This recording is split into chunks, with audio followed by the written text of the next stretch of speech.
जो हमारे आर्य समाज की गुरु परंपरा है वो कहाँ से स्टार्ट होती है? इसमें आर्य समाज में गुरु परंपरा नहीं है। हाँ? शास्त्र कहाँ से आए आपके पास? शास्त्र हमारे पास गुरु परंपरा से प्राप्त हुए, आचार्य परंपरा से प्राप्त हुए। किसी एक गुरु परंपरा को मानना पड़ेगा ना, इससे प्राप्त हुए, किससे प्राप्त हुए? नहीं, कहीं से तो आपके गुरु ने ज्ञान दिया होगा। आर्य समाज की स्थापना स्वामी दयानंद सरस्वती जी ने किया। उनके गुरु स्वामी विरजानंद जी थे। और उनके गुरु? उनके गुरु के बारे में जानकारी नहीं है। जैसे मान लीजिए अष्टाध्याय सूत्र हैं जो, उसमें मान लीजिए लिखा है 5, एक एग्जाम्पल के तौर पे ले रहा हूँ, उसमें लिखा है 5। उसके बाद आपके किसी ने समझा 5 का मतलब 5, किसी ने समझा नहीं 5 का मतलब 6, किसी ने समझा 5 का मतलब 7, किसी ने समझा 5 का मतलब 8। अब ये सारे लोग आर्य समाज के नाम से बोल रहे हैं भाई हमने वो जो उन्होंने 5 दिया है अष्टाध्याय सूत्र में 5, मैं उसका अर्थ बता रहा हूँ, तो ये 5 का 5 ही बता रहा है, एक 5 का 6 बता रहा है, एक 5 का 7 बता रहा है। तो इसमें आगे चल के आर्य समाज में ही हम कैसे पता लगाएंगे कौन सा व्यक्ति सही बोल रहा है? ठीक बोल रहे हैं, ठीक बोल रहे हैं, ठीक बोल रहे हैं, ठीक बोल रहे हैं। देखिए, इस जगत की जो सबसे प्राचीनतम ग्रंथ है वो वेद है। और वेद को पढ़ेंगे, वेद को पढ़ना कैसे है, वेद हमें प्राप्त कैसे हो रहे हैं, प्राचीनतम ग्रंथ हम तक आए कैसे? हमको अपने अध्ययन से प्राप्त हुआ है। आर्ष साहित्य के माध्यम से आपको जरूर मिलेंगे। स्वामी दयानंद सरस्वती जी तो गीता प्रेस वाला जो छाप देगा वो हो जाएगा आपका प्रमाण। मैं आपसे पूछ रहा हूँ जो सदियों पहले वेद प्रकट होते हैं वो आप तक कैसे आए? ये स्वामी दयानंद सरस्वती जी ने स्वामी गुरु विरजानंद सरस्वती जी से। और मैं पूछ रहा हूँ जैसे जो विरजानंद सरस्वती जी हैं उन तक वेद कैसे आए? ये वो उनके गुरु से उनको मिले होंगे। और उनके गुरु के पास कैसे आए? उनके गुरु से मिले होंगे। तो यहाँ पे तो आपने गुरु परंपरा को मान लिया। नहीं, देखिए, उससे पहले गुरु परंपरा का मतलब ये नहीं है कि आप गुरु परंपरा का अर्थ समझ लीजिए। मैं जो आपको बता रहा हूँ शायद आप समझ नहीं पाए कि जैसे वेद प्रकट हुए, गुरु ने अपने शिष्य को वेद दिए, फिर उसने अपने शिष्य को वेद दिए, फिर उसने अपने शिष्य को वेद दिए। वेदों के साथ उन्होंने अर्थ भी दिया वेदों का।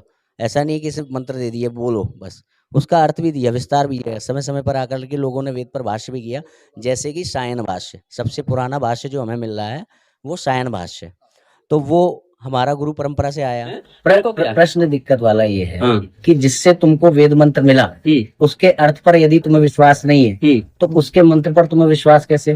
और यदि उसके मंत्र पर विश्वास है तो उसके वेद मंत्र पर विश्वास क्यों? तो जिसका हम अर्थ नहीं मान रहे, अर्थ पे विश्वास नहीं है कि अर्थ गलत होगा, उसके हम श्लोक पे विश्वास कैसे करें? और जिसका हम श्लोक पे विश्वास कर रहे हैं उसके हम अर्थ पे विश्वास क्यों ना करें? तो गुरु परंपरा पे या तो विश्वास होना चाहिए या अविश्वास होना चाहिए। वेद मंत्रों के लिए हम गुरु परंपरा पे विश्वास कर रहे हैं, तो फिर अर्थ के लिए वेद मंत्रों पर, अर्थ के लिए गुरु परंपरा पर विश्वास क्यों ना करें? हम इस विषय में आपको इसीलिए नहीं बताएंगे क्योंकि अच्छा, अब बात आ जाती है कि जो एक बहुत कई बार हम लोगों की इस पूरी बातचीत में बात आई कि गलत प्रक्षिप्त हो गया या मिलावट हो गई या भाष्य उसमें गलत कर दिया। शास्त्र कहाँ से आए आपके पास? शास्त्र हमारे पास गुरु परंपरा से प्राप्त हुए, आचार्य परंपरा से प्राप्त हुए। किसी एक गुरु परंपरा को मानना पड़ेगा ना, इससे प्राप्त हुए, किससे प्राप्त हुए? जो आर्य समाज है इसकी गुरु परंपरा क्या है? वो तो परम पिता परमात्मा सबका गुरु है। एक तो ये है, वो अलौकिक गुरु है, वो ही है जो ईश्वर का ज्ञान है। वेद हमारे सोच का और हमारा आधार वही है, कोई व्यक्ति विशेष हमारा गुरु परंपरा से नहीं है। नहीं, वेदादि शास्त्र आज से कई अनेकानेक वर्ष पूर्व मंत्र दृष्टा बनते हैं हमारे ऋषिगण। हाँ। वहां से लेके स्वामी दयानंद जी तक वो वेद मंत्र कैसे आए जिन्हें उन्होंने प्रमाण माना सनातन का? श्रुति नाम सुना है? ठीक है, श्रुति का अर्थ क्या हुआ? श्रुति जो सुना जाता है। इस प्रकार से आज भी आप चले जाइए दक्षिण भारत में, चारों वेद सुन के याद है उनको। नहीं, मैं वही कह रहा हूं। तो दयानंद जी ने किससे सुने? स्वामी जब दयानंद जी ने जब सुने नहीं, दयानंद जी ने जब पढ़े, जब तक तो वो उनको लिपिबद्ध कर दिया गया था। हमको अपने अध्ययन से प्राप्त हुआ है। स्वाध्ययन वो सभी ग्रंथों को तो गीता प्रेस वाला जो छाप देगा वो हो जाएगा आपका प्रमाण। तो मंत्र और सिद्धांत कहाँ से मिला है? हमको उन्हीं की कृपा से प्राप्त हुआ है। किसी से वेरीफाई तो वो करवाएंगे। थे ना, फिर हाँ थे ना, अब अपने क्या नाम, गुरु विरजानंद जी, विरजानंद जी के गुरु पुराणानंद जी। पूर्णानंद जी के गुरु। अब ये इतने लंबी परंपरा नहीं होगी, वो बात है। कहने का अर्थ है हम ये कैसे माने कि ये जो वेद मंत्र हैं ये वही मेन मंत्र हैं जो परमेश्वर ने दिए, क्योंकि हमें पूर्णानंद जी से पहले का गुरु मालूम ही नहीं है। जैसे वेद मार्केट से हम लेकर के आए तो गीता प्रेस वाला जो छाप देगा वो हो जाएगा आपका प्रमाण। उनने भी किसी से सीखे ही होंगे। तो वो किससे सीखे, कैसे प्रमाणित? ये तो एक विषय अलग है, इसको देखना पड़ेगा। ये हमें इसको होगा इसकी जानकारी, ऐसा नहीं कि नहीं है। जो इस मत में दीक्षित ना हो उसको वैयक्तिक स्तर पर संतुष्ट करने के लिए उसका उपदेश न करे, श्रुति की आज्ञा हमें प्राप्त है। उसी पे आ रहा हूँ। बात ऐसी है कि जो गुरु शिष्य परंपरा जिसके बारे में हमें सामग्री प्राप्त है वो इनकी है, शंकराचार्य, निम्बार्काचार्य, इन सबकी गुरु परंपराओं की सामग्री हमें प्राप्त है। कौन से सन में कौन गुरु हुए। प्रॉब्लम ये है कि जिनकी सामग्री हमें प्राप्त है कि शंकराचार्य के कौन शिष्य हुए, उनके शिष्य कौन हुए, उनके शिष्य कौन हुए, आज तक के वो पूरी वंशावली हमें प्राप्त है।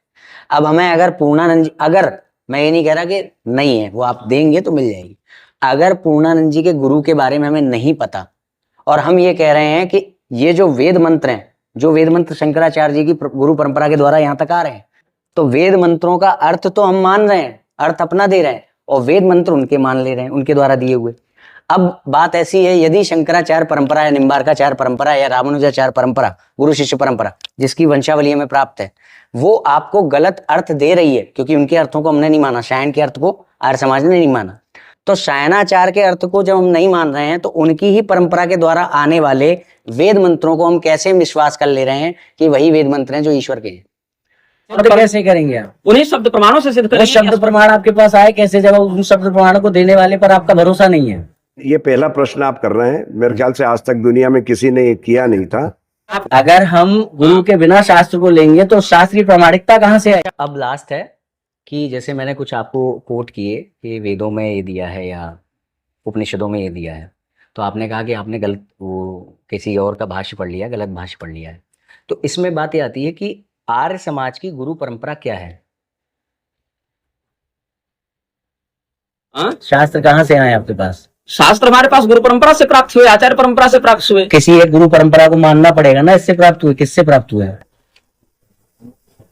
गुरु तो सबसे आदि गुरु तो हमारा वही परमात्मा ही है।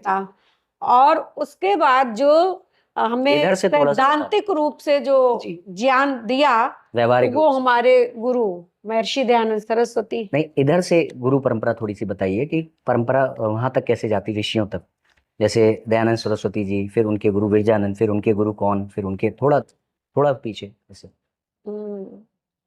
तो ऋषि दयानंद के गुरु थे विरजानंद जी, और फिर ऋषि दयानंद जी तो हैं वो हम सबके गुरु हैं। नहीं, सबके विरजानंद जी के प्रेरणा स्रोत पीछे भाई परंपरा परमेश्वर तक है ना, तो परमेश्वर से यहाँ तक जो आई है मध्यकाल के गुरु होंगे। एक बहुत एक लंबा सिस्टम लंबा है, नहीं, इतना थोड़े से दो चार कुछ पीछे के कुछ पीढ़ियों पहले के गुरु के नाम, जैसे विरजानंद के ये थे, इनके ये थे, ऐसे कुछ थोड़ा दो चार पीढ़ियों के। ये सब जो ये वेद शास्त्र हैं, ये जो ऋषियों के ग्रंथ हैं, ये सब हमारे गुरु ही हैं। नहीं, ऐसे नाम बदल कि भाई विरजानंद को इन्होंने पढ़ाया, इन्होंने वेद मंत्र सिखाए, फिर उनको इन्होंने वेद मंत्र सिखाए, ऐसे 5-6 पीढ़ी तो हमें। तो ऋषि दयानंद से तो बहुत दो धाराएं फूटी, दो तरह के इनके शिष्य तैयार हुए। एक नहीं, ऋषि दयानंद जी नहीं, ऋषि दयानंद जी के पीछे, इधर का नहीं, ऋषि दयानंद जी के पास वेद मंत्र कहाँ से आए, कैसे आए? ऋषि दयानंद जी ने तो गुरु विरजानंद जी से ज्ञान ग्रहण विरजानंद जी किया। के पास विरजानंद जी के वो गुरु थे पूर्णानंद जी। पूर्णानंद जी के गुरु? पूर्णानंद जी के गुरु का नहीं, इतनी लंबी परंपरा का स्मरण नहीं है। नहीं, लंबी नहीं, कुछ 5-6 पीढ़ी, जैसे हमें मध्यकालीन, पूर्णानंद जी तक का मुझे हमें पता टीपू है। सुल्तान का इतिहास स्वामी पता है, विरजानंद जी के गुरु पूर्णानंद जी उससे थे। पहले के उसके गुरुओं का पहले नाम के नहीं है, स्मरण नहीं है, तो पढ़ा फिर- तो है, स्मरण नहीं है, इस समय मतलब किसी शास्त्र में दिया गया ऐसा? हाँ, तो गुरु परंपरा जब चली आ रही है तो सबके होंगे ही। नहीं, कुछ 5-6 पीढ़ी पहले के गुरुओं के नाम। जितना था वो मैंने बता दिया, कुछ और पूछिए। अच्छा, तो इसमें ये बात आती है कि पूर्णानंद जी को वेद मंत्र किससे मिले, ये हमें ये नहीं पता है, तो हम ये कैसे माने कि जो वेद मंत्र हैं जो पूर्णानंद जी ने इनको दिए वो वही वेद मंत्र हैं जो परमात्मा दे रहा है ऋषियों को? उन्हीं शब्द प्रमाणों से सिद्ध वो करेंगे। शब्द प्रमाण आपके पास आए कैसे जब उन शब्द प्रमाणों को देने वाले पर आपका भरोसा नहीं है? वही है। नहीं, वही है, वो सही है, मगर पूर्णानंद जी ने वही वेद मंत्र दिए हैं जो परमात्मा ने निष्कासित किए, वही पूर्णानंद जी ने विरजानंद जी को दिए, तो ये किस आधार पर? है, कहने का अर्थ ये है कि जो अन्य परंपराएं हैं गुरुओं की, जैसे निम्बार्क परंपरा या आगे कर लीजिए। या रामानुजाचार्य परंपरा या शंकराचार्य परंपरा, इनकी परंपरा में लिपिबद्ध बिल्कुल गुरुओं का नाम एक एक पता है। अब बात ये आती है कि अगर हमें इन गुरु परंपराओं से वेद प्राप्त होना हम स्वीकार करते हैं, तो इन गुरु परंपराओं के अर्थ को हम स्वीकार क्यों नहीं करते? और अगर इनके अर्थ को स्वीकार नहीं करते तो इनके वेद मंत्र पर हम क्यों स्वीकार करते हैं? इस तरह से रहे, क्योंकि जैसे जो हमको गलत अर्थ दे सकता है वो हमको गलत मंत्र भी तो दे सकता है। कि हमें अगर उसके अर्थ पर विश्वास नहीं है तो उन मंत्रों पर विश्वास क्यों है कि ये वही मंत्र हैं जो परमात्मा ने दिए हैं। परमात्मा की जो चीज अनादिकाल से चली आ रही है, मगर उसमें बीच में वो है ना पाखंडी, आपके अनुसार शंकराचार्य पाखंडी है ना। हम इस विषय में आपको इसीलिए नहीं बताएंगे। जो मैं आपको प्रमाण दिखाऊंगा, शब्द प्रमाण, वो मैं आप ही के आचार्य को दिखाऊंगा, तो कोई में तो भेद भी नहीं होगा। जैसे परंपरा की बात कब आएगी? जब मैं बोलूंगा कि भाई आग नहीं, यहाँ पे आग का मतलब पानी है, इंद्र का मतलब ईश्वर नहीं, इंद्र का मतलब बिजली है, तो आप बोलेंगे नहीं मेरे आचार्य तो कुछ और कह रहे हैं, तो मैं आप ही के आचार्य का दिखाऊंगा, कोई समस्या नहीं है इसमें। ठीक है। सबरी जी को भीलने तो अप्पय दीक्षित जी ने भी माना था। देखो ऐसा है जैसे कि बैरनबाज की बांसुरिया गिरजा मुख चूमत बनवारी, ये आप मान लो कि ये मेरे आचार्य हैं जिन्होंने लिखा बैरनबाज की बांसुरिया गिरजा मुख चूमत बनवारी। ठीक है, आपने कहा ये आपके आचार्य ने लिखा है। अब इसमें गिरजा मुख चूमत बनवारी मतलब गिरजा यानी पार्वती मुख चूम रही है बनवारी का, पार्वती इसका अर्थ निकल रहा है कि मुख चूम रही है पार्वती। अब आप कहोगे देखिए आपके आचार्य ने लिखा है कि पार्वती माता ने भगवान श्री कृष्ण का मुख चूमा। ठीक है, तो मैं बताऊंगा कि भाई मेरे आचार्य ने तो यहाँ पर ये कहा था कि जो गोपियां हैं वो कह रही हैं बैरन बांस की बांसुरिया, यानी जो बांसुरी है बांस की, ये बैरी है मेरी, और ये गिरजा, ये पार्वती नहीं है गिरजा, ये गिर जाए जो बनवारी का मुख चूम रही है, बनवारी का जो मुख चूम रही है। उन्होंने क्या कहा, आपको कैसे पता चला? क्योंकि उनके ग्रंथों में ये बात लिखी हुई है। अरे भाई उनके ग्रंथों का अर्थ आपको कौन देगा? ग्रंथ कौन देगा आपको? उनकी परंपरा ना। तो इसलिए वहां पे मेरी बात को मानना पड़ेगा क्योंकि मैं उनका शिष्य हूँ, मैंने उनकी बात को उनसे समझा है। कोई इशू नहीं है जी, मुझे, कोई इशू। अब ये बताइए मुझे कि जिन श्लोकों का अर्थ आप लेते हैं कि ये हमारे वेदों से मेल खा रही हैं, वेद आपके लिए प्रमाण है, अच्छा ये वेद आपको मिले कैसे? शास्त्र कहाँ से आए आपके पास? शास्त्र हमारे पास गुरु परंपरा से प्राप्त हुए, आचार्य परंपरा से प्राप्त हुए। किसी एक गुरु परंपरा को मानना पड़ेगा ना, इससे प्राप्त हुए, किससे प्राप्त हुए? मिले कैसे? ये तो मोबाइल में भी आपके में। उनके पास वो जो खोज के दिखा रहे हैं जो किताबें, वो कहाँ से आई हैं? मार्केट से आई हैं। और कहाँ से आई हैं? तो गीता प्रेस वाला जो छाप देगा वो हो जाएगा आपका प्रमाण। तो इसका मतलब है आप मार्केट को प्रमाण मानते हैं। अगर हम गुरु के बिना शास्त्र को लेंगे तो शास्त्र की प्रामाणिकता कहाँ से आएगी? अरे मोबाइल में कहाँ से आए, मार्केट में कहाँ से आए? गोरखपुर से प्रकट कहाँ से हुए? तो आप तक कैसे आए? आपको सपने में आके दिए? हमारे शास्त्र हमारे साथ अतीत जन्मांतर विद्यमान है। और एक शास्त्र पूरा सुना दीजिए अभी, चलिए। कौन सा शास्त्र? आपको सब प्राप्त है ना? क्यों सुना है? आपके सिद्धांत आपको कहाँ से मिले वो बताइए। हमको सिद्धांत इन्होंने दिया। कान में दिया? हाँ, कान में दिया, माथा में दिया, और शास्त्र भी दिए। हाँ, तो एक शास्त्र सुना दीजिए वाल्मीकि रामायण। आपको क्यों शास्त्र? इसका मतलब नहीं दिए, ये प्रोपेगेंडा है। तो मतलब आपसे ना पूछा जाए कि निग्रह परंपरा कैसे क्या है? नहीं, इसका मतलब अभी जो मार्केट में जो किताबें जो बिक रही हैं, जो वेद हैं, कुरान शरीफ है, गीता है, ये सब बेकार है। बेकार नहीं है, मुझे मालूम है वो कहाँ से आया। मैं आपसे सुनना चाह रहा हूँ, क्या आपको पता है वो कहाँ से आया? कहाँ से आया? क्या आपको पता है वो कहाँ से आया? वेद। मुझे पता है कि मार्केट में वो जो किताबें छप रही किस आधार पे छप रही हैं। क्या आपको पता है किस आधार पे छप रही हैं? पता। हाँ, वो छप रही हैं गुरु शिष्य परंपरा के आधार पे। जब वेद प्रकट होते हैं तो उसके बाद गुरु अपने शिष्य को वेद रटाते हैं और उसका अर्थ भी रटाते हैं, फिर वो अपने शिष्य को रटाता है। तो ऐसे शिष्य के शिष्य के शिष्य के शिष्य के शिष्य के द्वारा आज तक वो वेद व्याप्त हैं। तो अब ये समझ में आया कि गुरु परंपरा के द्वारा अब तक वेद आया।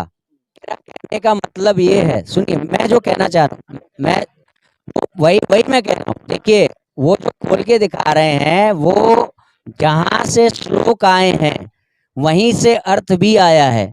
अगर आपको किसी व्यक्ति के ऊपर विश्वास नहीं है कि ये भोंदू है, मान लो ये बुद्धू है, ये तो उसके श्लोक पर भी विश्वास नहीं होना चाहिए।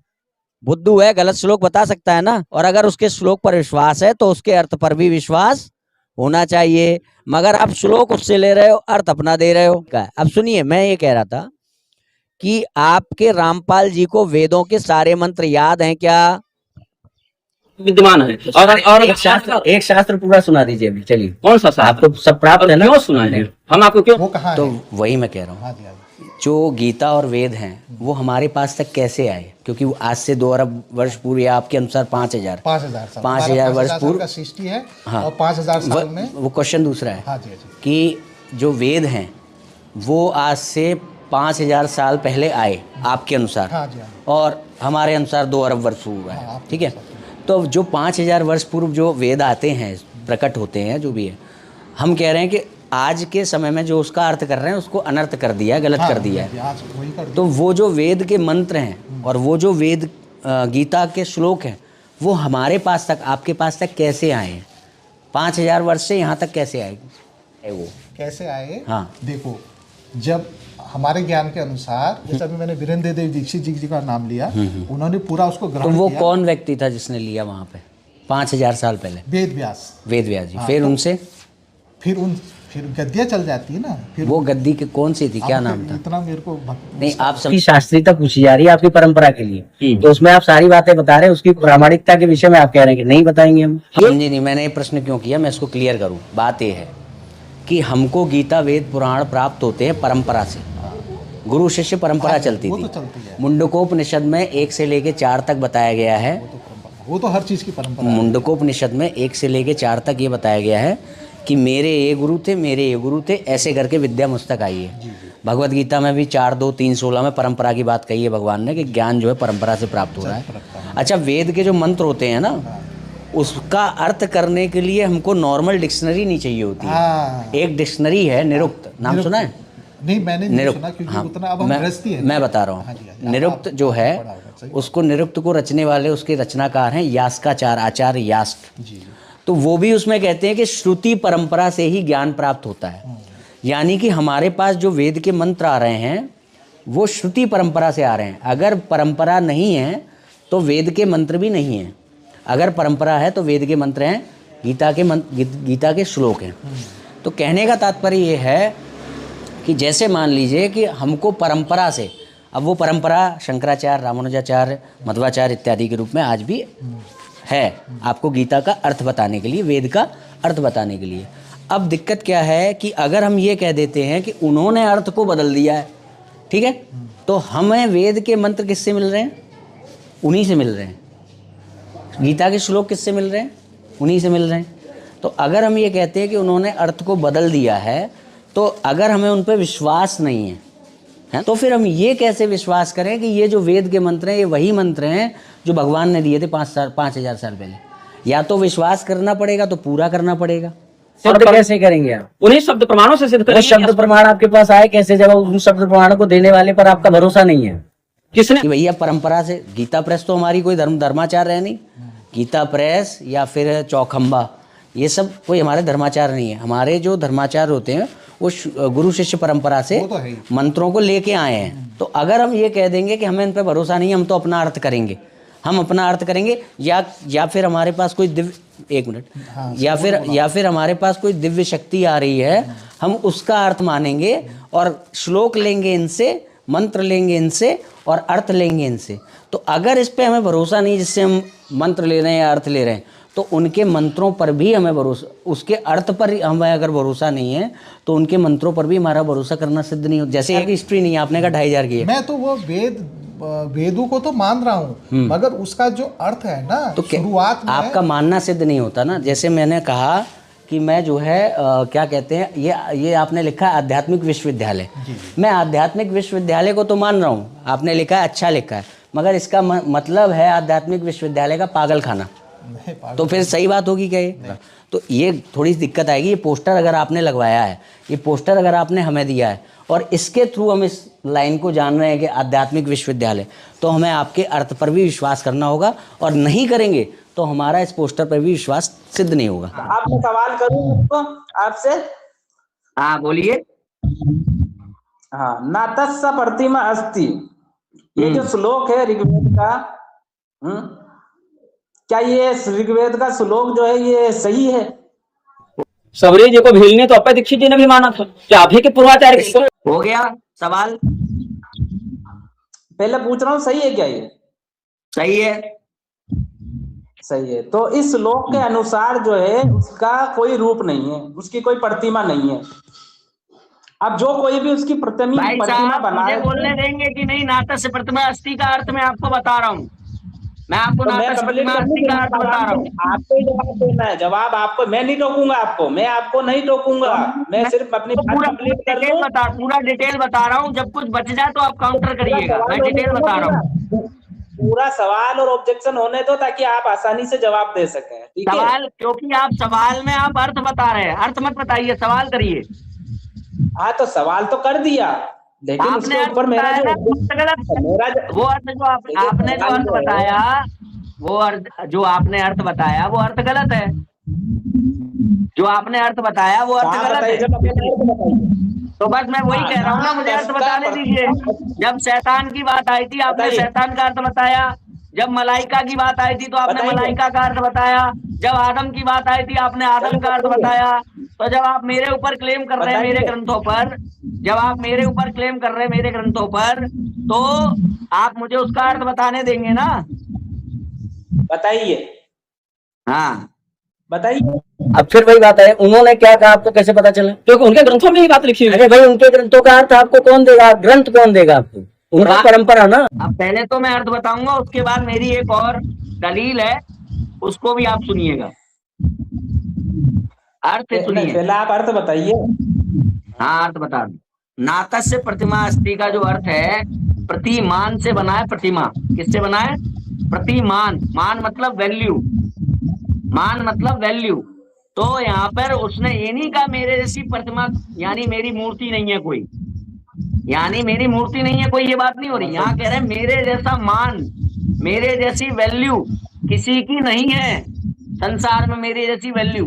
ठीक है? अब क्योंकि मूर्ति दिखने के मामले में किसी के जैसी होती है, जैसे मान लीजिए मेरी किसी ने मूर्ति बनाई तो दिखने के मामले में वो मेरी जैसी है, तो इसलिए मूर्ति को भी प्रतिमा कहा जाने लगा। मगर प्रतिमा शब्द का वास्तविक अर्थ है प्रतिमान, मेरे समान कोई नहीं है, वहां ये कहा जा रहा है। पहली बात। दूसरी बात ये है कि मेरे ग्रंथों के विषय में मैं आपको बताऊंगा और आपके ग्रंथों के विषय में आप मुझे बताएंगे। क्यों? क्योंकि यहाँ पर ये क्लेम नहीं हो रहा है कि जिस वो क्यों उसका कारण ये है, एक शब्द होता है परंपरा। भगवत गीता 4:2 में, 3:16 में और मुंडकोपनिषद में